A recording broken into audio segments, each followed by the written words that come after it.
মাদক বিরোধী অভিযানে সফলতা। লালমনিরহাটে ডিবি পুলিশের হাতে বিপুল পরিমাণ মাদক সহ একজন গ্রেপ্তার।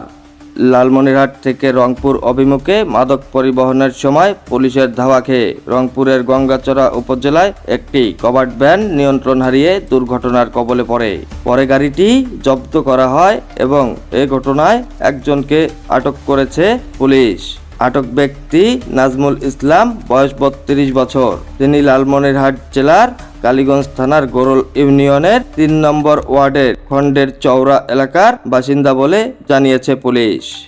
এই বিষয়ে খোঁজ নিয়ে পুলিশ সূত্রে জানা যায়, লালমনিরহাট জেলা গোয়েন্দা ডিবি পুলিশের কাছে আগে থেকেই গোপন তথ্য ছিল যে একটি কভার্ড ভ্যানে করে বিপুল পরিমাণ মাদক পাচার করা হচ্ছে।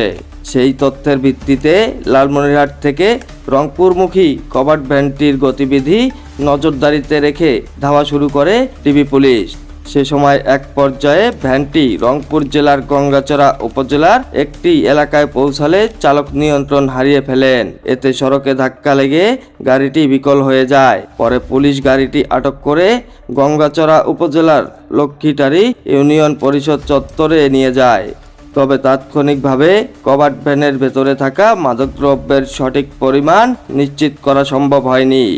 এই বিষয়ে সাংবাদিকদের পুলিশ আরও জানায়, স্থানীয় জনতার ভিড় এবং সম্ভাব্য বিশৃঙ্খলা এড়াতে নিরাপত্তার স্বার্থে তখন এই গাড়িটি খুলে তল্লাশি চালানো হয়নি।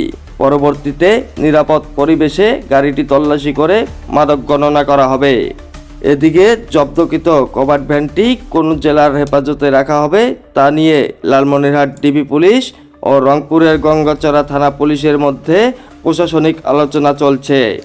লালমনিরহাট ডিবি পুলিশের দাবি, গোপন সংবাদের ভিত্তিতে তারাই অভিযান শুরু করায় আইনগতভাবে গাড়িটি তাদের হেফাজতে নেওয়া যুক্তিযুক্ত।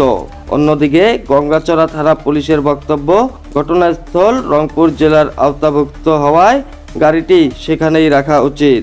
পরে হেফাজত সংক্রান্ত সিদ্ধান্ত চূড়ান্ত না হওয়ায় ঘটনাস্থলে আনা ক্রেন থাকলেও কভার্ড ভ্যানটি এখনও স্থানান্তর করা সম্ভব হয়নি। এই বিষয়ে পুলিশ আরও জানায়, বিষয়টি নিয়ে ঊর্ধ্বতন কর্তৃপক্ষের সঙ্গে আলোচনা চলছে এবং পরবর্তী আইনগত ব্যবস্থা প্রক্রিয়াধীন রয়েছে।